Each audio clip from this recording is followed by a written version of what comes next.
Today, we have amidst us a leader, a mentor, an entrepreneur, and a stalwart in the field of telecom and e-commerce, Mr. Dinesh Gulati, Chief Operating Officer, IndiaMART InterMESH Limited. I welcome you, sir, Thank to you so much. BIMTECH. Thank you. My first question to you is, how do you see B2B digital marketplace evolving in next 5 years, especially when there are a lot of technological advancements and AI entering into the space? First of all, thank you so much for having me at BIMTECH. You rightly said, the earlier the need to have technology was not as imperative as what we are seeing, especially post-COVID. MSMEs, micro small businesses, have realized the need to have technology at their end, and they're trying to use technology in their day-to-day affairs, and that's where marketplaces like IndiaMART become very handy for them.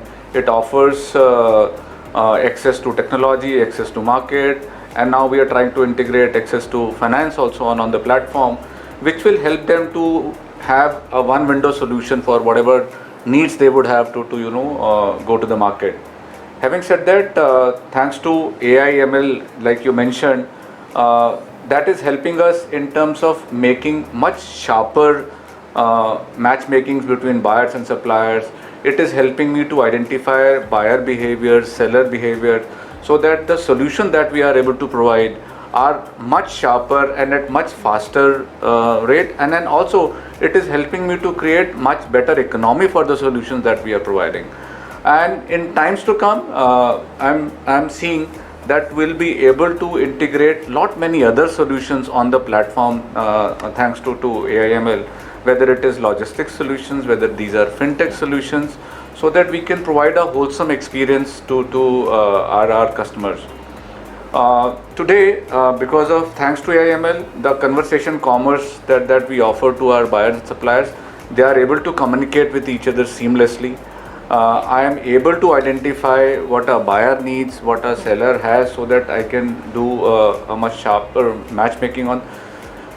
Thanks to technology, we are now going to many locations which were earlier beyond typical metros. So today we have almost 60% of buyer traffic coming from tier 2, tier 3, tier 4 cities.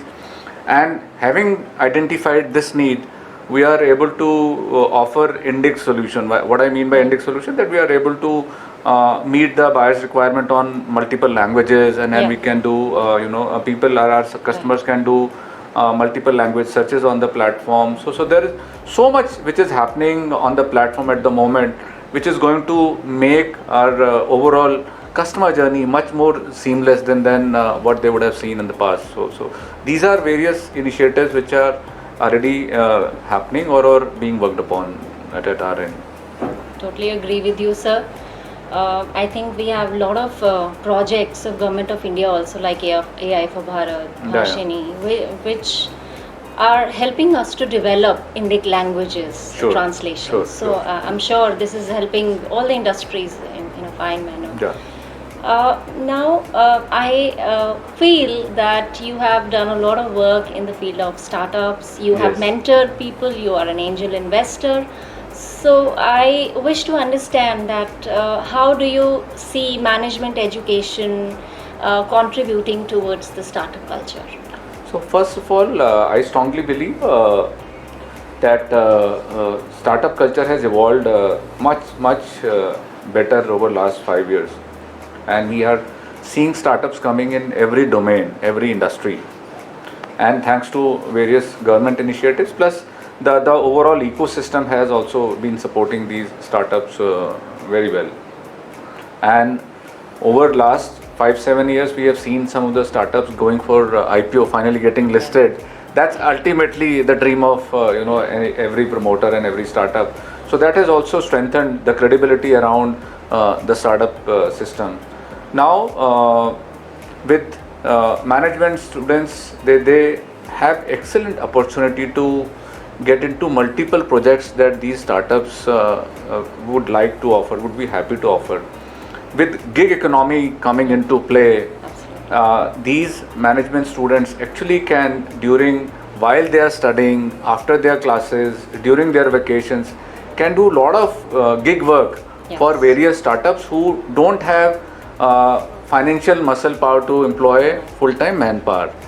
So it works both ways. So these startups will get a manpower which is much more economical. On the other hand, I see these management students getting amazing opportunity, excellent opportunity to get into live projects, live environment, and then get ready for future. So I would say these are excellent opportunities for management students, and then which startup system is providing. And I'm sure in times to come we'll see much more collaboration happening between the institutes who will be creating a platform where they can offer students to start up to get deployed for on various projects. So I would say very good times ahead for both students as well as for startups. Thank you, sir. My last question to you. I feel that you've been a great leader and a mentor. I want to ask, what leadership principles have you followed through your journey, and what lessons would you like to give to the future managers, to the budding managers, to our students who will be in the industry in next 2 years? So I firmly believe a leader or anybody at that level is as good as his team is. So I would say it's all because of good people I've been able to hold on around me. So that's what has helped me a lot.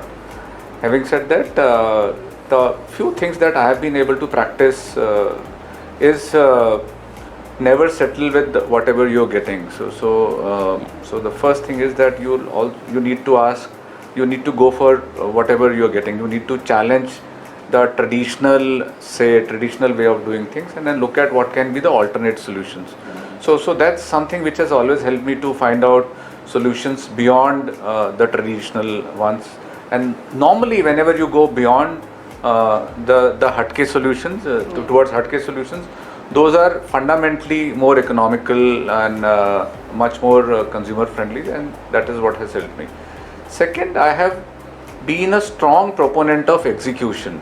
So I firmly believe if you are not getting into execution yourself, you will not be able to deliver what ideally the capabilities one would have.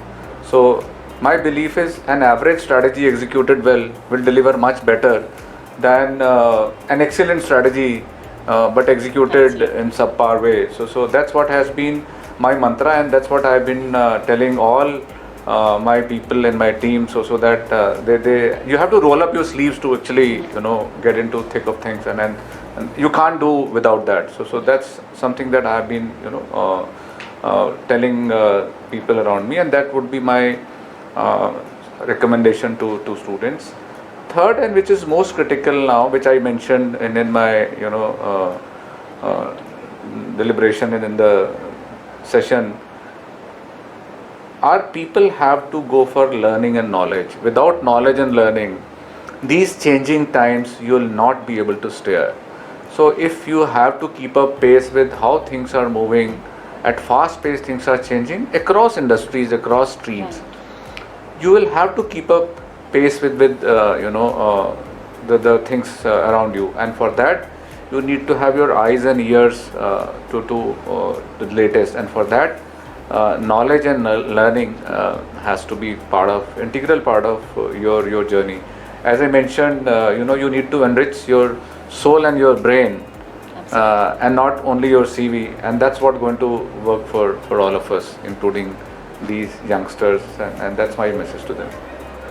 Thank you so much for giving us your invaluable suggestions. I hope students will benefit from the lessons which Mr. Gulati has mentioned. Crave for more, have knowledge, learn, unlearn, relearn, and execute. Finally execute.